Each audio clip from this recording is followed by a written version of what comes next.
Did you know this podcast is powered by Acast? Acast is the home of podcasting. For creators looking for freedom to grow their listeners and make money too. And creative brands looking for smart ways to advertise. Podcasters and advertisers in the know Acast. It's time you did too. Visit acast.com to find out more. Acast, for the stories.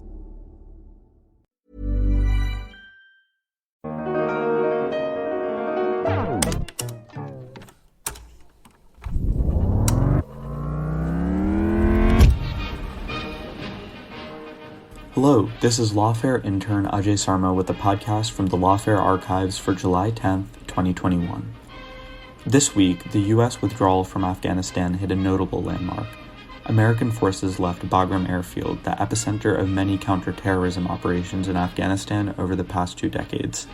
And despite Taliban territorial gains, President Biden announced that the U.S. military mission in Afghanistan will end on August 31st, ahead of the September 11th deadline he had set earlier this year. For today's episode from the archives, I went back to a July 2014 discussion with Brookings Senior Fellow Bruce Riedel on his book, What We Won: America's Secret War in Afghanistan. Riedel's remarks hone in on what made American operations in Afghanistan successful in the 1970s and 80s and the role of regional actors in Afghanistan's stability, and gives Lawfare listeners an opportunity to consider potential avenues for successful engagement after the United States exits. I'm Cody Poplin, and this is the Lawfare podcast for July 12th, 2014.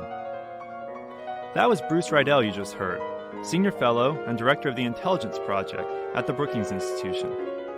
Earlier this week, Riedel spoke at a Brookings Institution launch of his newest book entitled What We Won: America's Secret War in Afghanistan, 1979 to 1989. In his talk, Riedel discussed how and why the intelligence operation in Afghanistan was so successful, and what, if any, lessons the United States can derive for its ongoing operations in that country and for the future of its intelligence efforts elsewhere. Riedel also explored the personalities and complex individuals who shaped the war, and how their influence still affects the region today. Brookings Institution President Strobe Talbott provided introductory remarks and moderated the conversation. It's the Lawfare Podcast, episode number 83, Bruce Riedel on the lessons from America's secret war in Afghanistan. Bruce and I came to Brookings around the same time. He is a 30-year, or 29-year, I guess, veteran of the intelligence community, not just the Central Intelligence Agency, but he also did significant stints at the National Security Council staff in the White House, working both on the Middle East and on South Asia. And he's not only a superb analyst, but I can attest that he is a very good diplomat and policymaker as well. And he runs our intelligence project here in the foreign policy program. So let's get started just with Bruce giving you the short version of what is a book much meatier than the thinness of it would suggest. It's packed with information, a lot of which was new to me, and it has a very powerful thesis, which, Bruce, if you would share with the group, and then we'll take it from there. Sure. Thank you, Strobe, for being here. Thank you for that very kind introduction. Thank all of you for coming. What We Won is a book about a successful intelligence operation. The war in Afghanistan, or more properly, the war against the Soviet 40th Red Army in Afghanistan, that began on Christmas Eve, December 1979, and ended in December 1979, ended in February 1989 with the retreat of Soviet forces across the Amur River back into the Soviet Union, was a global game changer. One part of that is pretty obvious. The war ended the myth of the invincibility of the Soviet Army. From 1942 on, the Soviet Union had never lost a battle. The perception was the Red Army was invincible. It was not. It was defeated in Afghanistan, and to add insult to injury, it was defeated by basically illiterate Afghan tribesmen assisted by the United States Central Intelligence Agency. The Soviet Union would probably have collapsed at some point anyway, but the Afghan war turns out to have been a precipitating event in making that happen. February 1989, the Soviets leave. Within 6 months, the Berlin Wall fell, and even less time, the Warsaw Pact as a military alliance had imploded. For the United States, it was a remarkably cheap victory. It's very difficult to know in retrospect exactly how much money we spent on the operation in Afghanistan. Covert operations are by definition covert, and they don't publish how much money was spent. But a conservative estimate is that the U.S. spent between $3 and $4 billion in arming the Mujahideen in the 1980s. At its peak, the CIA task force that ran the operation in Afghanistan had roughly 50 people in it. I would submit to you in the history of the federal government, there are very few federal projects involving so few people and so little money that had literally so much bang for the buck as this one did. Not only did the Cold War come to an end, but the threat of thermonuclear war, which had stood over the world during the Cold War, essentially came to an end as well. But in retrospect, while we can see it was a global game changer in that respect, it was also a global game changer in another respect.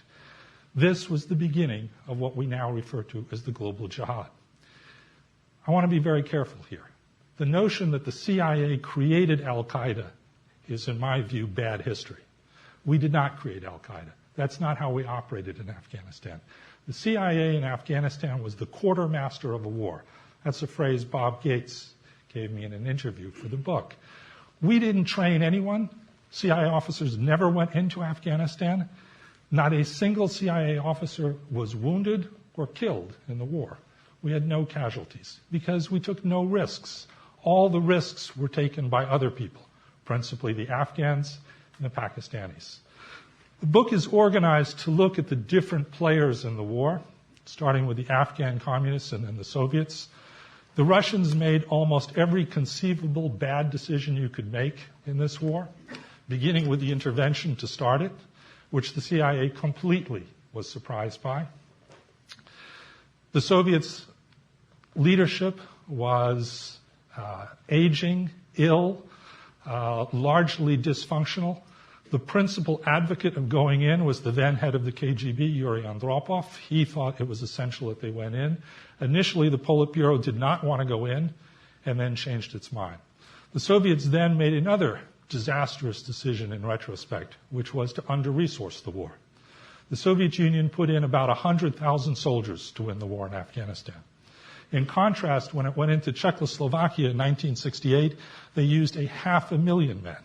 Now, anyone who looks at the map of Czechoslovakia and Afghanistan is going to see that the place where you needed 500,000 men was not Bohemia and Moravia, but the mountains of Afghanistan. That decision meant many things, one of which was they could not close the border with Pakistan, and Pakistan became the base for the Mujahideen. But more than the base, Pakistan, and particularly its intelligence service, the ISI, was the general headquarters of the Mujahideen. It provided the leadership, it provided the strategy, it provided the tactics. And if this war was anyone's war, it was Zia-ul-Haq's war. Zia-ul-Haq was, of course, the military dictator of Pakistan in the 1980s. He is the person who made every critical decision about the war. He liked to tell his director of ISI, I want this to simmer just right. Don't let it boil too much, but always make sure the water is getting hotter and hotter for the Soviet Union. He made the decision to provide arms to the Mujahideen. He organized the political leadership of the Mujahideen to be essentially his puppets. He decided which groups got which equipment. He decided that ISI teams would go into Afghanistan and actually command the Mujahideen on the battlefield. He decided that the Mujahideen would cross the Amur River and take the war into the Soviet Central Asia. And he decided when he wanted to bring the Stinger into the war. I know you all think it was Charlie Wilson's war. It wasn't. It was Zia-ul-Haq's war. The other key outside player was the Saudis. The Saudis matched our $4 billion dollar for dollar in government funds. That's well known. What's less well known is that they raised private funds as well. Rich Saudis donated enormous amounts of money to the war. Again, it's hard to know how much, but probably at its peak, Saudi private donations amounted to about $20 million a month going to the Mujahideen. The man who organized that was the then governor of Riyadh province, Prince Salman, who is today the crown prince of Saudi Arabia and heir to the throne. There's, of course, another very famous Saudi who's involved in the story, and that's Osama bin Laden. And I spend a lot of time talking about his role as basically the combat engineer of the Mujahideen.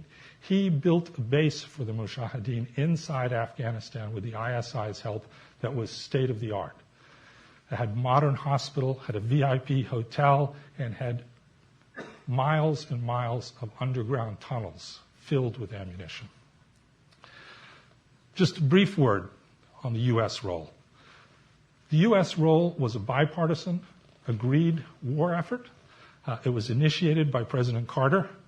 President Carter was caught off balance by the Soviet invasion, but within 2 weeks, Jimmy Carter devised the strategy that the United States would pursue for the rest of the war, and he assembled the coalition of states to support it. Saudi Arabia, Pakistan, China, which was a key supporter of the war effort, Egypt, and the United Kingdom and others. All were brought together. Under the leadership of Carter and Brzezinski, the strategy and tactics of the war and the grand coalition of diplomacy that supported it secretly was developed in the last week of December and the first 2 weeks of January. It had support from Democrats and Republicans. When Ronald Reagan came into office in 1981, he essentially just continued the Carter policy for his entire first term in office. Then, in 1986, at the prodding of Zia, he decided to increase the heat and to bring in the Stinger, and the Stinger, of course, changed the battlefield dynamics. Whether it really led to the Soviet decision to leave is hard to tell from the archives. The Soviets might have left in any case. They were clearly coming to that decision, but the Stinger was obviously a force multiplier in that regard. In that sense, this operation is something pretty rare in the history of the American intelligence community, a success story. There are lots of books about intelligence failures, and a lot of them about CIA failures.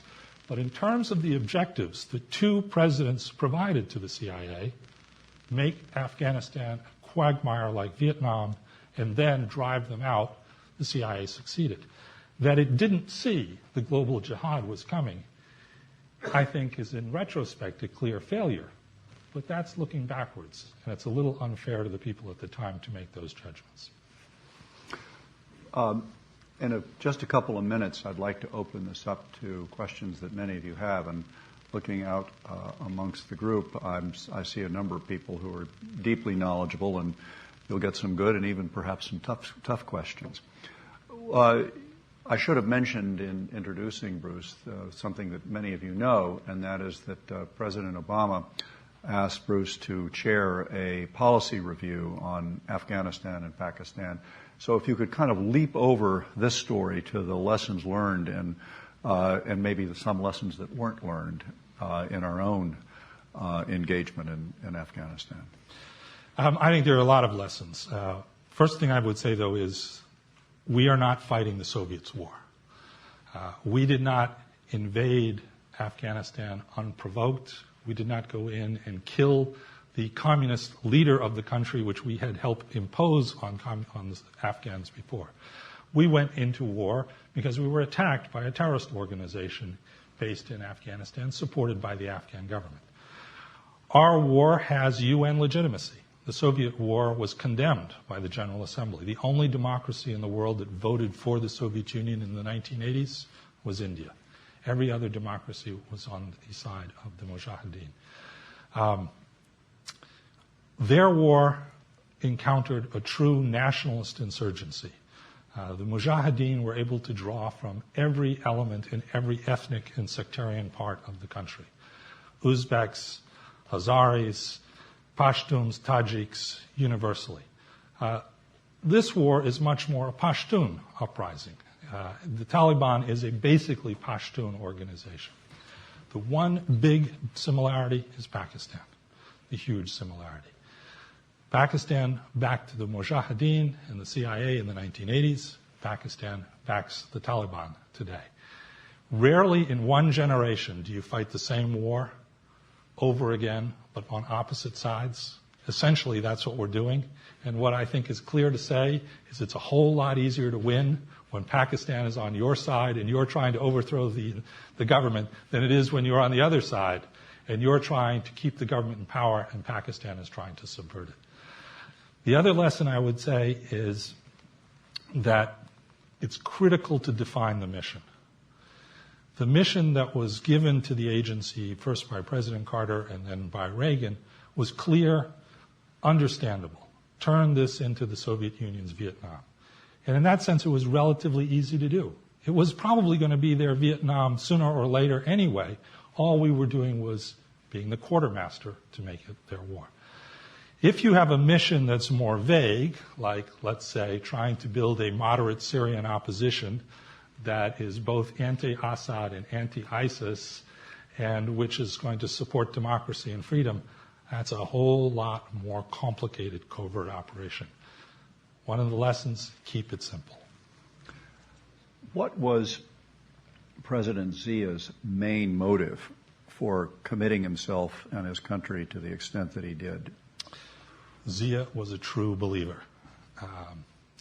I found a great quote about Zia in reading the memoirs of Benazir Bhutto. She reports that her father, Zulfikar Bhutto, who appointed Zia chief of army staff, went to visit him one time in his home, in his office in Rawalpindi, in his home actually. And he comes into the house, and the entire inside of the house is one picture after another of Mecca, the Kaaba, Medina. And he turned to Zia and said, "You've turned your home into a mosque." And it was really right. Zia was a believer. He believed in the jihad. He wasn't doing this purely for Pakistan national security interests. He was doing this because he believed it was every Muslim's duty to fight the godless, atheist, communist menace and to defeat it in Afghanistan. Zia is a fascinating figure who is yet to have a single English language biography written of him. I think that's a big lacuna in the history of the second half of the South Asia in the second half of the 20th century. We were lucky in the 1980s. There was a bigger evil than America for true believers to fight. It is conceivable you could get another Zia as a military dictator someday in Pakistan. And the problem is there's no more Soviet Union to direct his animus to. Well, we know who killed Zulfikar Ali Bhutto, Zia. Right. Hang the blighter, I think, was the line. Who killed Zia? Zia's death, he died in the crash of a C-130, just having left a demonstration of the new American main battlefield tank, a demonstration which was a complete disaster. The tank didn't work, and it missed the target when it shot at it. He died in the crash of a C-130 leaving there. It is an open question whether it was an accident or sabotage. I think it was probably sabotage. Zia had so many enemies, including the Bhutto family, that it could have been anyone. There is no reliable answer. It is the big mystery of the war in the 1980s. And I think not only is it a mystery, it changed the course. If Zia had lived, the Mujahideen, I think, more likely would have taken Kabul in 1989 or 1990 rather than in 1992. Zia was a much more clever general and manager of the ISI than either the ISI's successors under Benazir Bhutto or Mrs. Bhutto. Benazir Bhutto came into office in 1989, 34 years old. She had no experience in international relations. She had no experience in governing anything. And she had an army and an ISI that basically saw her as the enemy and her as the person they wanted to overthrow. You had a very dysfunctional, the general headquarters of the Mujahideen, in other words, in 1988, lost its commanding general. And in the crash that you refer to, of course, and you make much of this in the book, the American ambassador to Pakistan at the time, Arnold Riedel, was also killed. In fact, I think I remember you saying at one point that the two casualties of the war were Spike Dubs, who some of us in the room remember as the American ambassador in Kabul, and Arnie Riedel. Right. Both died in incidents that were clearly related to the war. Dobbs was murdered by, it's not really clear who, some kind of communist element that may have been doing the work of the KGB or may not have been doing the work of the KGB. It's not very clear. And Riedel died in the accident along with Zia. But their deaths are related to the war, but they didn't die in the combat during the war, and that gets back to the central point. From an American standpoint, we lost no lives fighting on the battlefield because we never put any boots on the ground. We were risk averse. It's interesting, the British were not risk averse. The British part of the alliance was that every spring they sent 2 or 3 teams of British intelligence officers and retired commandos into Afghanistan to help train and assist the Mujahideen with the Pakistani support.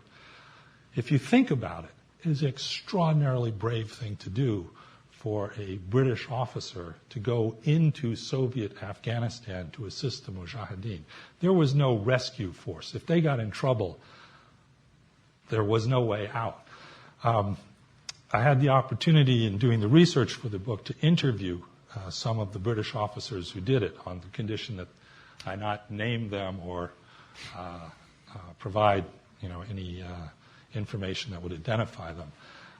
But their stories of going behind the lines to support primarily Ahmed Shah Massoud, the Lion of the Panjshir, are an extraordinary part of this whole campaign and show that we could have done it differently too. If we were not risk averse, we could have sent people in. We decided not to. Well, given the British historical experience in the 19th century with Afghanistan, I suspect they would have chosen exactly the side that they were on with the famous Kipling poem in mind. That's right.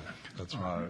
Because the Russians learned the hard way how true that poem was. Just going back to Zia for one more question, and then I hope some hands will come up. I think you alluded to this when you talked about how I think you characterize it in the book as Zia's mastery of the situation there. Had he lived, the defeat of the Russians would have been quicker, and that might have sufficiently diminished the time for the Mujahideen to morph into Al-Qaeda. Do you want to speculate a little bit on that? I think that's probably true. Zia knew how to manipulate the Mujahideen more than anyone else. He controlled the most radical factions, especially the Haqqani faction and the Hekmatyar faction. I think that he would have not made the mistake that the Pakistanis made in 1989.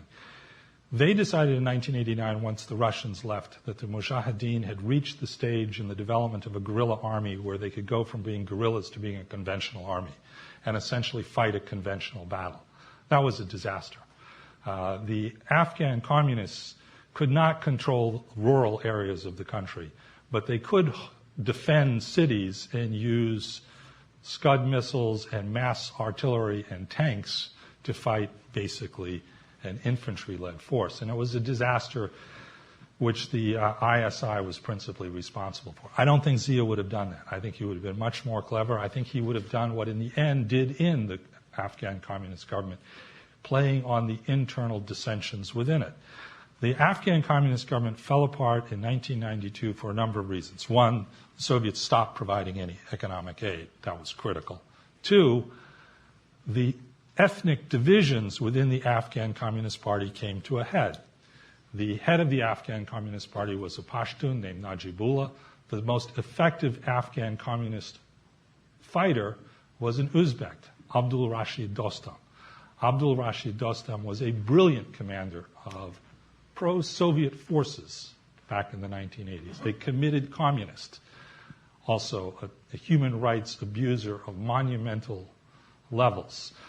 Mr. Dostum, who is the first figure introduced into the book, will of course go on to have a conversion to Islam, democracy, and capitalism in the 1990s, become our ally in 2002, and is on the cusp of becoming the vice president of Afghanistan today. And who's going to be the president? Good question.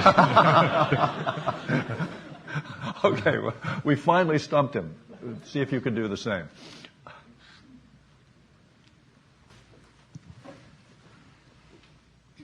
Hello. Hi, my name is Dr. Donna Wells. I'm an expert in the Russian language internet, and while I was at Georgia Tech, I did a lot of research into Operation Jawbreaker. Do you think we will continue to rely on Pakistan for our intelligence operations? That's a very tough question. I alluded earlier that Pakistan now supports our enemy in Afghanistan. What to me is remarkable is we all know that, and yet we continue to provide Pakistan with literally billions of dollars of aid every day. I don't think it makes sense myself. If Mr. Obama wants to turn over his foreign policy to me, one of the first things I would do is stop military assistance to Pakistan. I think I would continue economic assistance. I characterize our policy of providing military assistance to Pakistan the last decade as essentially a bribe. Well, after 13 years, we know the answer. It doesn't work. Stop spending good money after bad. It was worth a try in the beginning, but it's not working. On intelligence, I think that we have to be very careful in our dealings with the ISI. We need them. There's no question about that. But we need to be very careful they're not picking our pockets. Yes, sir, right there. And then the gentleman next to you. And then we'll take something from the back. What is happening in Pakistan right now when they're attacking Waziristan? Do you think it is true or is it just another false exercise? Might give some context to the question. Right. It is definitely true that the Pakistani army is today engaged in a major military operation in the borderlands in the infamous North Waziristan against the Pakistan Taliban. The Pakistan Taliban is the Frankenstein of the Taliban movement that is turned against Pakistan. It is very difficult as an outsider, especially one sitting on Massachusetts Avenue trying to figure out what's going on in Waziristan, to have much ground truth. My suspicion is this is a very careful operation that goes after the parts of the Pakistan Taliban that have turned on the Pakistani state, but very carefully does not go after terrorists and militants in that area which are long connections to the ISI, most notably the Haqqani clan, which also operates in this area. So I think what we're seeing in Pakistan is the gradual realization that they've created Frankenstein. I think that at the same time, they know better than any of us how big Frankenstein is. And a not unreasonable strategy is to try and divide the Frankenstein, which means in the end that, as Mrs. Clinton wrote in her book, Pakistan will continue to encourage poisonous snakes in its backyard on the hope that they'll only bite non-Pakistan. Hello, this is Hannah from Red Handed. Would you like to watch something scary? Like really scary? So scary you'll hide behind the sofa? Then you need Shudder. Shudder is the ultimate streaming service. If you like heart-racing thrillers, the mind-bending supernatural, and a good old gut-wrenching horror, discover an unbeatable collection of Hollywood classics and critically acclaimed new genre films that are sure to leave you feeling satisfied, if a little freaked out. Sign up now at shudder.com. That's shudder.com. Shudder. So good, it's scary. Hey podcaster, meet Acast. We're the top independent podcast network for creators in the know. We empower you to develop your podcast idea, find your audience, and grow listener relationships wherever those listeners are. You'll also find a whole range of ways to make money, from membership plans for paying fans to our fully curated and creative advertising experience. Visit acast.com/network to find out more. Acast, for the stories. Do you think that the visit that the U.S. Special Forces paid to Abbottabad to get Osama bin Laden focused the Pakistanis on that problem? What it clearly focused the Pakistanis on was that their air defense system and radar systems was insufficient. The Pakistani post-mortem on Abbottabad, which is secret, but which thankfully Al Jazeera published incomplete on their website, spends more time focused on the question, how did the Americans find Osama bin Laden, than on the, I think, much more interesting question, who was helping to hide Osama bin Laden. I think it did, though, help focus minds, particularly in the civilian government. I think you have to make a big differentiation here between the civilian government and the military. I'm going to be careful because I know your opinions on Nawaz Sharif are pretty strong. I think that both the Sharif clan and the Bhutto clan recognize that this policy of encouraging poisonous snakes in the backyard is ultimately self-defeating for Pakistan. Unfortunately, they don't control the people who run the snakes and who put them in the backyard, which is the Pakistani army and the ISI, and I don't think they're convinced yet that this is a mistaken policy. How high up in the military command do you think it was known that Osama was there? And how high up in the civilian? I don't think the civilians had a clue. I don't think President Zardari had a clue. And I don't think there's very much that he or Nawaz Sharif knows about how the ISI operates. My take on who knew is based on my understanding of what the ISI is, and I in the interest of candor, I spent a lot of time working with the ISI, so I know them pretty well. The ISI is a professional intelligence organization. You do not get promoted in the ISI by blowing up the embassies of other countries or harboring international terrorists just because you feel like it that morning. You get promoted because you do what the boss tells you to do. It is a hierarchical organization. The Director General of the ISI knows what's going on underneath it.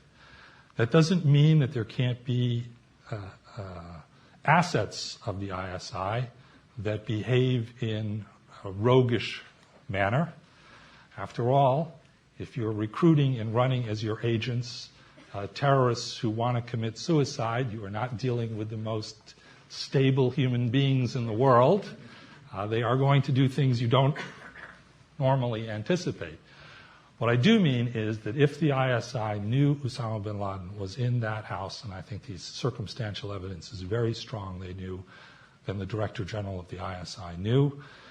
And since the Director General of the ISI in the period of time just prior to him moving into that house was General Kayani, I think General Kayani would have known. The Chief of the Army Staff. The Chief of the Army Staff. Just retired Chief of the Army Staff. This gentleman here, and then we'll go to somebody in the back. So, my name is Wright. I'm a college student. I was originally going to ask something similar to the previous gentleman on the North Waziristan operation. What I'd like to ask, since he asked that question for me, is the similar Pakistani policy relating to Kashmir, is there an overlap between the organizations that are running those same terrorist policies? And to what level is Kashmir an American concern? Obviously, arming the Taliban is an American concern. But what about Lashkar-e-Taiba? Right. Partly in What We Won, and partly in a previous book entitled Deadly Embrace, I've looked at this question. I said at the beginning, Zia was a true believer. For Zia, the war in Afghanistan was not only an opportunity to fight the Soviet Union, but it was also an opportunity to create the cadre to fight a similar war against India in Kashmir. And the ISI networks that were built to support the Mujahideen in the early 1980s, by the late 1980s, are now supporting a similar jihad inside of Kashmir.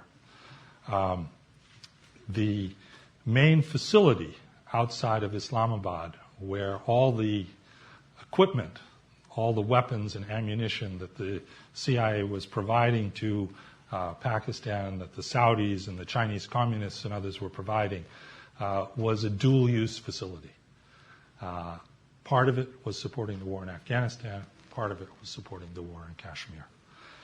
I'm a believer that Kashmir does matter a lot to the United States. I believe Lashkar-e-Taiba is perhaps the most dangerous terrorist organization in the world, because if they carry out another attack like the attack on Mumbai in 2008, they could precipitate a war between India and Pakistan.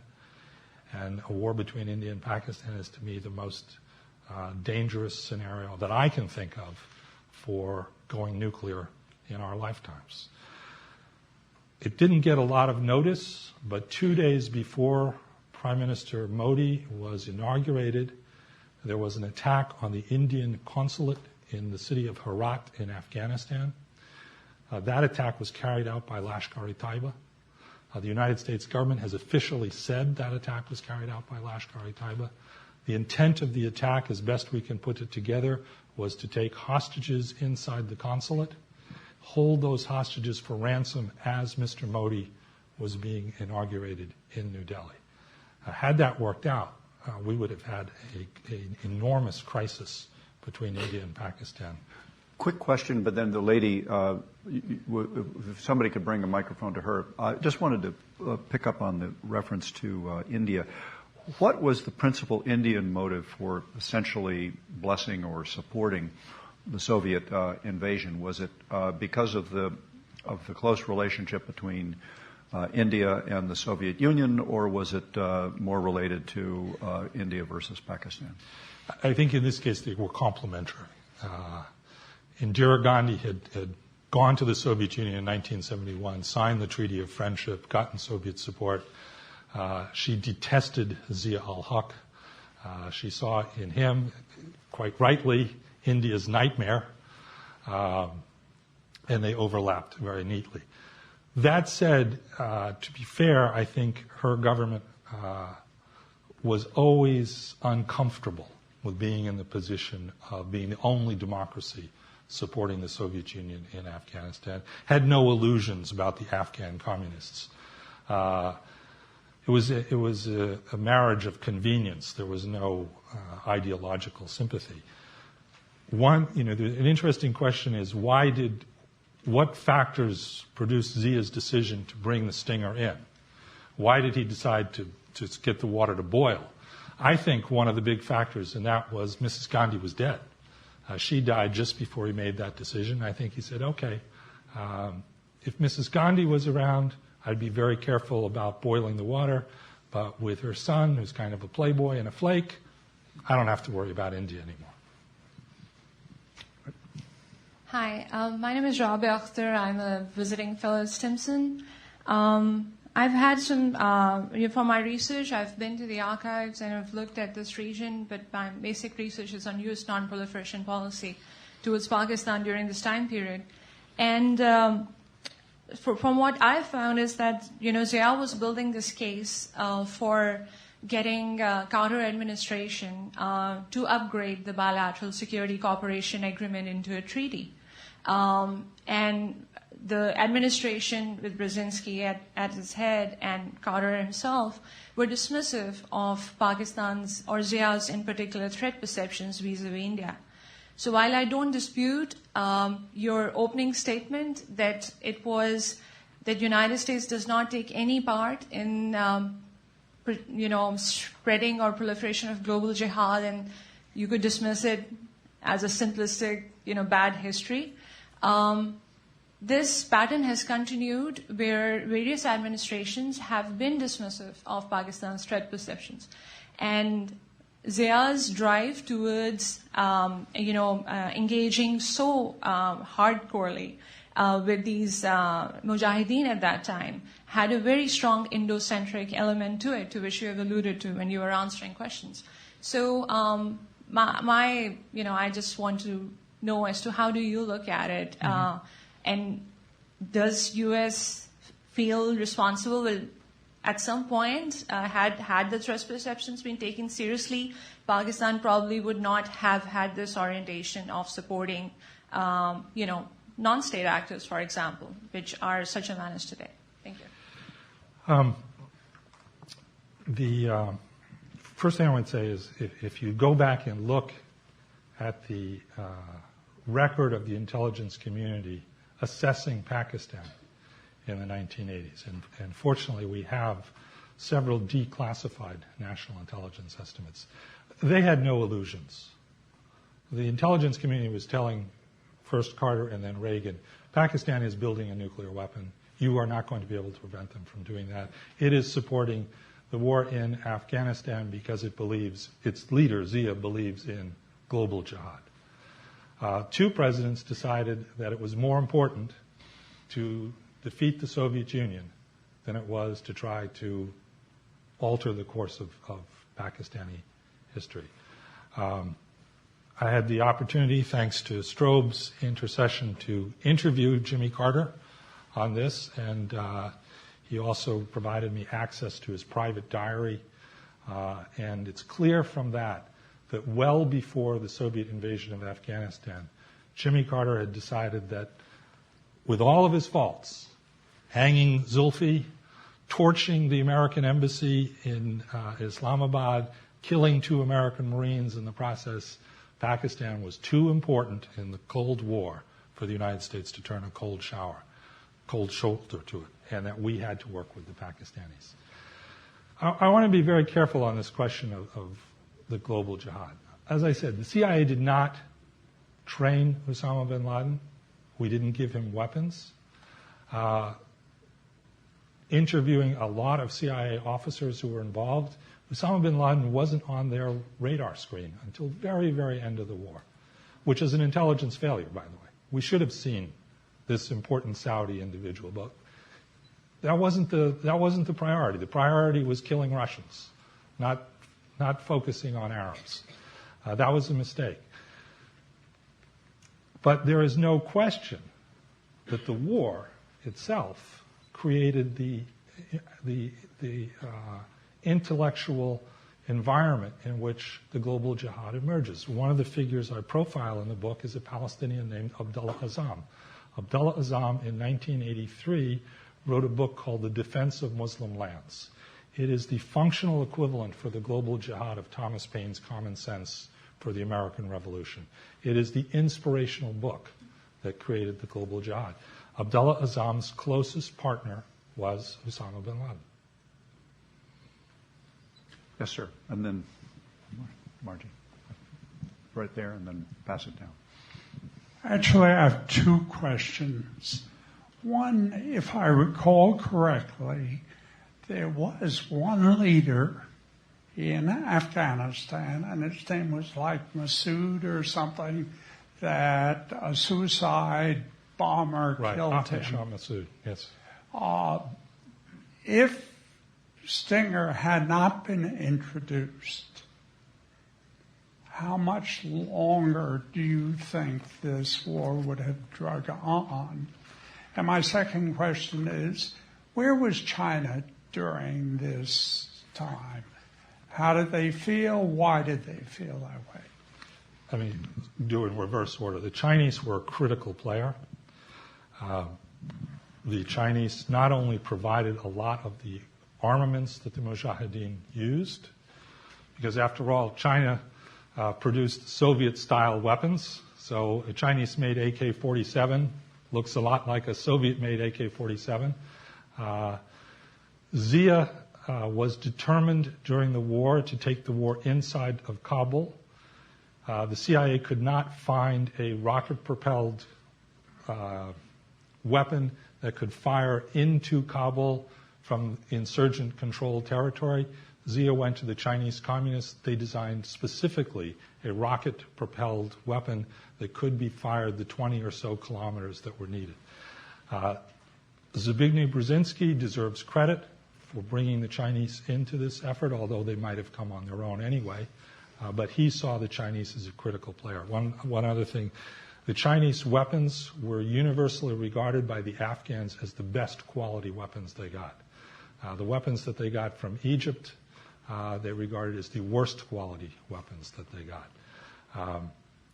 The Chinese did it because by 1979, the Sino-Soviet split had gone so far that it wasn't, there was no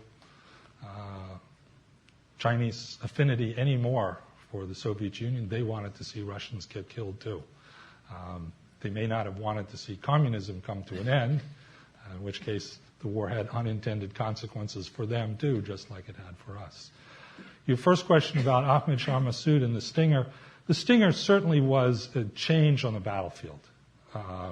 Would the Russians have left anyway?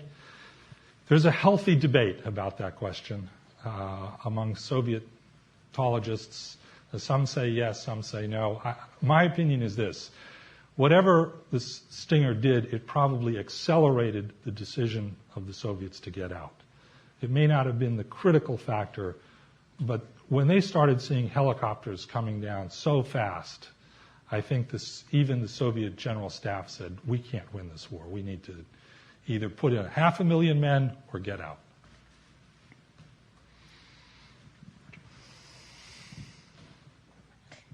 Margie Sonnenfeld, friend of Brookings and of the speaker. More than that. Speaker and member the of the family. Thank you.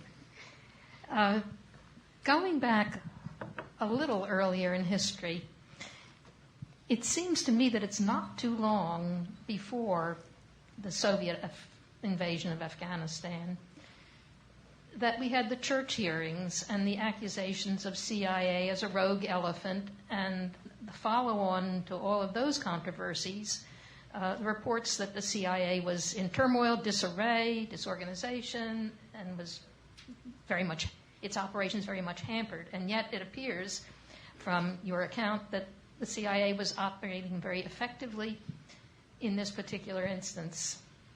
I'm curious to know how that may account and how those perceptions apply to contemporary times. Right. There is no question that the CIA in 1978, 1979 was an institution shell-shocked, I would put it. Not only by the Church Committee revelations, but by the war in Vietnam. After all, we lost our Quagmire War, and for the CIA that was a huge defeat. One of the implications of that, I think, is the risk aversity that you see in the CIA operations in Afghanistan. CIA managers did not want to get stuck with being the driving force in a war that might not turn out to be a good thing. So they wanted to keep the CIA role as plausibly deniable as possible, and they wanted to take as few risks as possible. They did not want to have new stars on the wall in CIA headquarters. If you look back at the decision-making of the Carter and Reagan administration inside the White House, the CIA is usually the one who's saying, let's do less, not do more. What's striking about that is that at the same time they were keeping the Congress fully informed, both sides of the hill, both political parties. This was, by the late 1980s, a CIA that was also engaged in illegal, unconstitutional covert operations in Central America and the famous Iran-Contra scandal. Bill Casey had a remarkable ability to compartmentalize how his operations were running, and to, on the one hand, run, I would argue, a very successful and completely legal, as much as a covert operation can be legal, a completely legal operation in Afghanistan, while he was carrying out rogue, illegal operations in other parts of the world. What it means for today, I think risk aversity is a good thing in an intelligence organization. I think intelligence organizations should be the ones who say to presidents, yes, we can arm the Syrians, but you should realize there's a lot of downsides to what's going to happen, and it's going to be really hard to keep it denial. I think the intelligence professionals' responsibility is not just to say, yes, sir, we can do it, but to say, yeah, we can do it, but it may look a lot like the Bay of Pigs when it's all over. And I don't know whether they do that today. I hope they do. This gentleman and then this gentleman over here. I am Ian Duff with the Washington Institute's Military and Security Program. You touched briefly on my question and your answer to the previous one, and that is with the Obama administration's decision to begin supplying funds to the Syrian opposition, what particular lessons learned or successes or failures can we take from training and equipping the Mujahideen and begin applying it to future U.S. train-equip programs? And also, how can we avoid some of the intelligence failures that gave rise to the global jihad in the late 80s moving forward in the Middle East? Right. The second I can answer pretty simply, and that is to have a 360-degree awareness. Do not focus solely on the main enemy. Be aware of what's going on in the office next door to you in the ISI.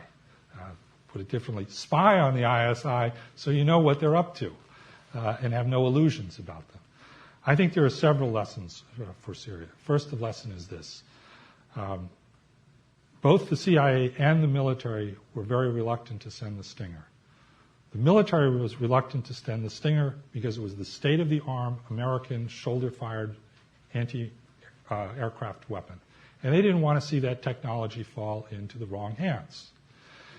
They predicted that if the Stinger was provided to the Mujahideen, it would fall into wrong hands. And we now know in less than 6 months, probably in less than 6 weeks, both the Iranians and the Soviets had working Stinger missiles, which they'd been given by different Mujahideen elements. So, first lesson, if you think you can provide weapons only to the good guys, forget it. It's not going to happen. The good guys will either give them away, sell them, or be penetrated by the bad guys. So, or turn out to be bad Or guys. turn out to be the bad guys. Don't have any illusions about that. The Reagan administration had no illusions about it. Knew from the beginning that was a risk, and it was a risk they decided to take. Lesson number 2, keep the mission simple. Do not try to create a freedom-loving, democratic organization. You are fighting an insurgency. The people who are going to fight an insurgency are not likely to be Jeffersonian Democrats. If you don't like that, don't go down that road. And lesson number 3, you got to find a Pakistan. Unless you want to do it with American boots on the ground, which I'd argue we don't want to do, you got to find someone who's willing to play the role of Pakistan and provide sanctuary for this insurgent movement. And there's really only 2 possibilities, the Turks or the Jordanians.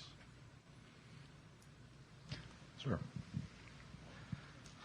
Farhad Pashrak, I'm an Afghan American, and I'm going to speak just as a citizen and sort of a historian. And some of my family, some others in Afghanistan in the 1980s, saw the Afghan resistance as it took roots in Afghanistan as a national resistance against Soviet occupation. But the moment it became more of a religious war, it mostly had to do with the Pakistani ambitions or fears of Afghan nationalism and the tensions that existed because of the Durand Line and the future of the Pashtuns. And as a result, in the 80s, a large number of Afghan elite, from the tribal elite to the religious figures and others, were either assassinated or marginalized or forced out of the country. Despite warnings that this type of an approach that President Zia at the time was pushing for would lead to some serious consequences. This would amount to a fanatical regime in the future of Afghanistan.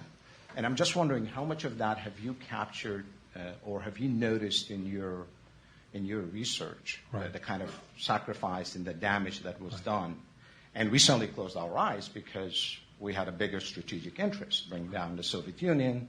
The more fanatic the fighters, the more effective they would be.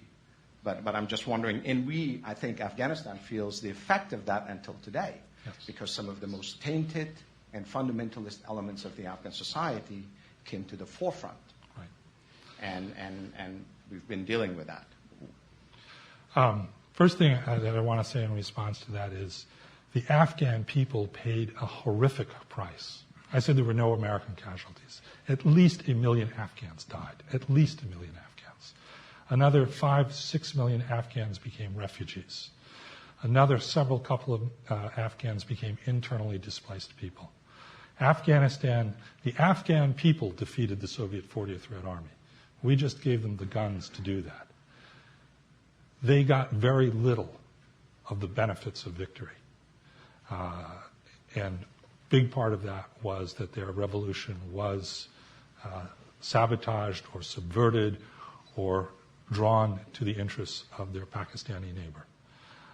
And the figure who most epitomizes the concern of Mujahideen about what was going on was the Ahmed Shah Massoud, who was mentioned earlier. And Ahmed Shah Massoud, I profiled him in the book.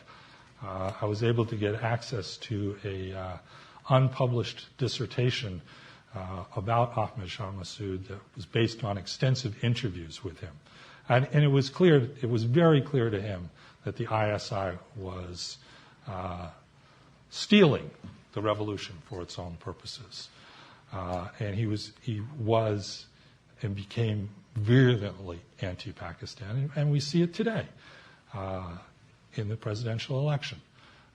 Abdullah, who won the first round overwhelmingly, is the 21st century reincarnation of Ahmed Shah Massoud and his beliefs. And at the top of that list is the belief that Pakistan is not the friend of Afghanistan. I just want to raise that point because I think we shouldn't finish today on Afghanistan without acknowledging that we are at a critical moment in Afghanistan history. This election puts Afghanistan on a precipice. If it doesn't come out with a good ending, I would not be surprised to see Afghanistan split apart right now. I think the Obama administration needs to be in this game now 100%.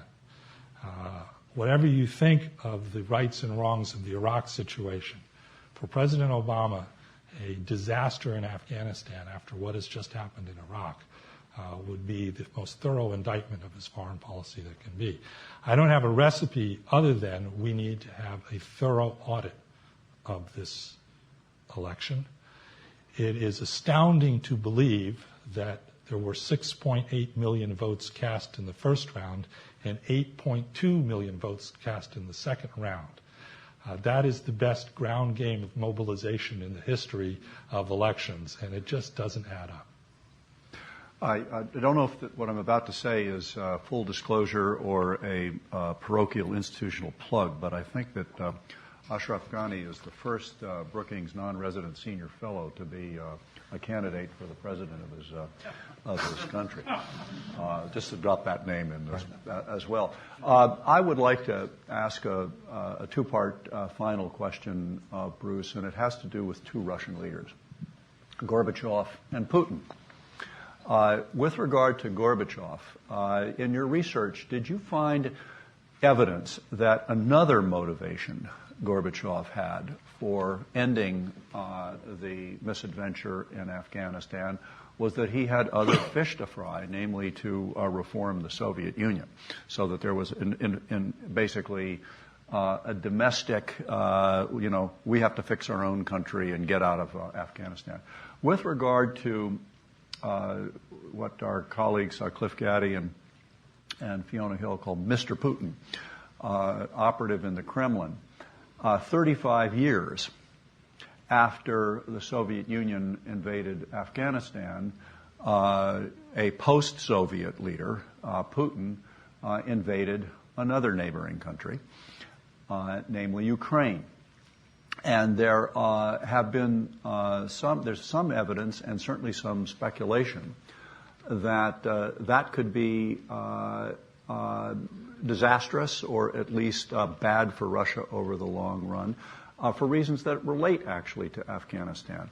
I remember as a journalist going to Central Asia about 3 months after the invasion and being told by Central Asian authorities, who of course were Soviet officials, that the reason they had gone in Afghanistan was because that was the equivalent of a forest fire there, and they wanted to keep the forest fire from jumping over into the culturally and historically Islamic parts of the Soviet Union.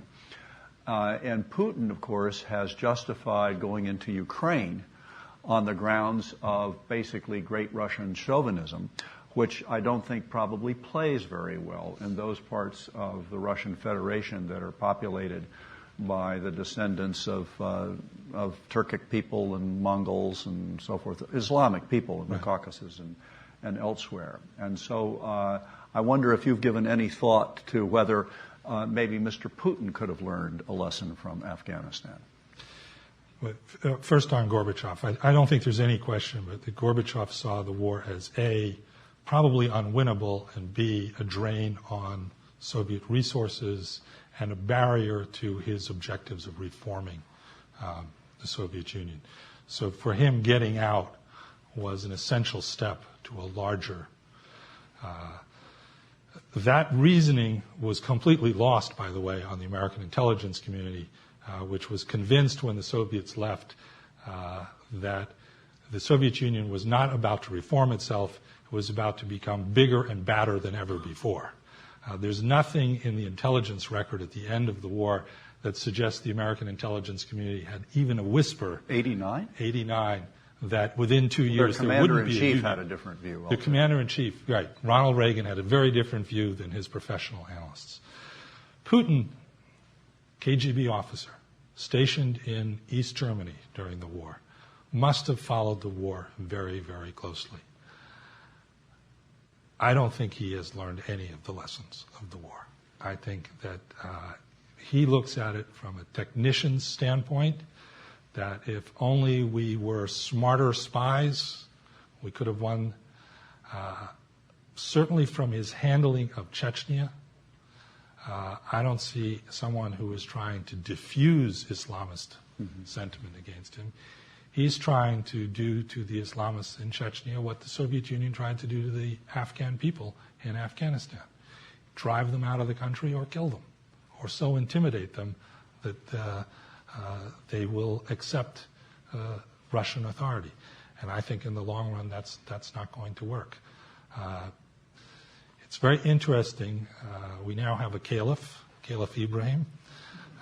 In his first statement, he identified two enemies of the caliphate, Russia and America. There's already an indication that the Crimean Tatars are, particularly in the younger cohort, are radicalizing. This has been a terrific conversation. I want to make 3 points.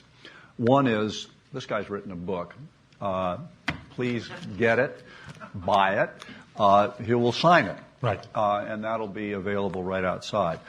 Second, we have a lot of good conversations in the Falk Auditorium. This one was distinctively a good conversation because of the degree of knowledge and expertise and experience that was evident from those of you who were good enough to ask questions. And I'm sure there are a lot of you in the room who could have pushed Bruce in the very constructive way that those of you who did speak did.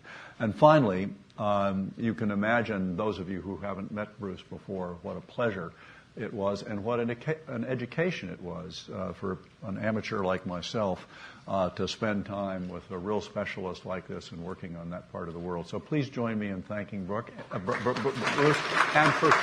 congratulate him on his book.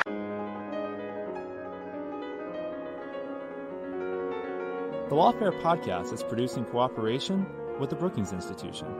Our music is performed by Sophia Yan.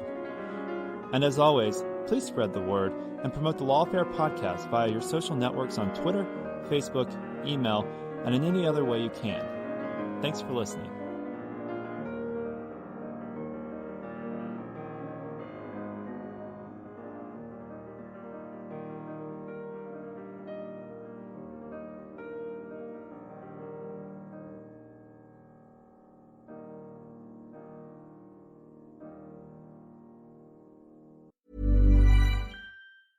Look, staying healthy isn't easy.